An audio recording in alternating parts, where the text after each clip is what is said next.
আসসালামু আলাইকুম। আইটি সেবার পক্ষ থেকে সবাইকে স্বাগতম জানাচ্ছি। আশা করি সকলেই ভালো আছেন। তো ফ্রেন্ডস, আজকে আমি ছোট্ট একটা টপিক নিয়ে হাজির হলাম। সেটি হচ্ছে মাইক্রোসফট ওয়ার্ডে কিভাবে আমরা আরবি কিবোর্ড ইনস্টল করব, সেই প্রসেসটি আজকে আমি দেখাবো। তো ফ্রেন্ডস, ভিডিওটি না টেনে ধৈর্য সহকারে দেখতে থাকুন।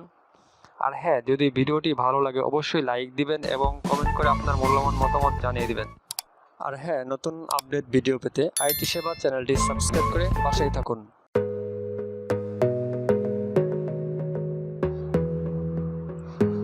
তো ফ্রেন্ডস, দেখতে পাচ্ছেন আমরা এখন আমাদের কম্পিউটার স্ক্রিনে ডেস্কটপে আছি। তো এখান থেকে আমি সরাসরি উইন্ডোজ বাটনে চলে যাব। এখান থেকে আমরা সেটিংয়ে ক্লিক করব।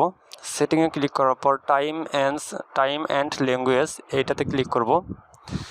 তো এখান থেকে ক্লিক করার পর আমাদের এই সেটিংসটা আসবে। তো এখান থেকে আমরা সরাসরি এখানে দেখতে পাচ্ছেন ল্যাঙ্গুয়েজ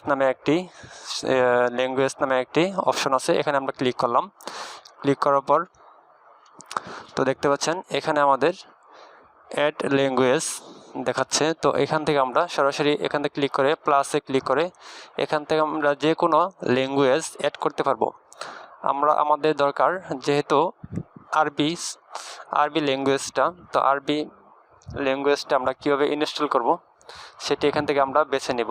তো আমাদের চয়েস মতো, তো এখান থেকে আমি দেখতেছি যে আমাদের যেটা ভালো লাগে সেই ফন্টটি আমরা নিব, সেই আরবি কিবোর্ডটি আমরা নিব। তো এখানে দেখতে পাচ্ছেন এখান থেকে ক্লিক করার পর এখানে নেক্সটে ক্লিক করতে হবে।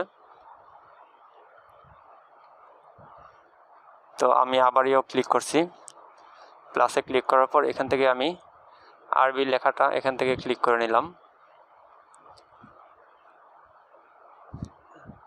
আপনি যে কোনো একটা চুজ করে এখানে নেক্সটে ক্লিক করলেই আপনার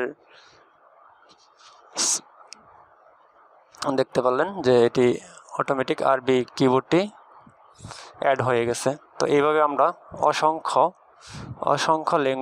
আরবি ল্যাঙ্গুয়েজ অ্যাড করতে পারবো। তো এখন আমরা ট্রাই করে দেখব যে আমরা যে ল্যাঙ্গুয়েজটি অ্যাড করলাম সেটি অ্যাড হয়েছে কিনা। তো এখান থেকে আমরা আগে সেট করে নেব ইংলিশে, দেখতে পাচ্ছেন ইএনজি, এখান থেকে আমরা বেছে নেব আরবি লিবিয়া, যেটি আমরা এখন এই মুহূর্তে সেট করলাম। তো এখান থেকে আমরা কন্ট্রোল অল্টার বি দিয়ে চিনিয়ে নিলাম।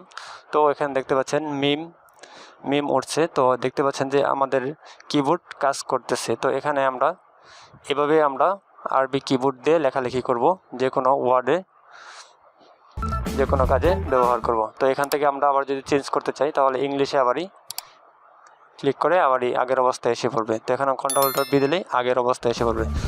তো আশা করি ভিডিওটি ভালো লাগছে। ভিডিওটি ভালো লাগলে অবশ্যই লাইক দিবেন এবং কমেন্ট করে আপনার মূল্যবান মতামত জানিয়ে দেবেন।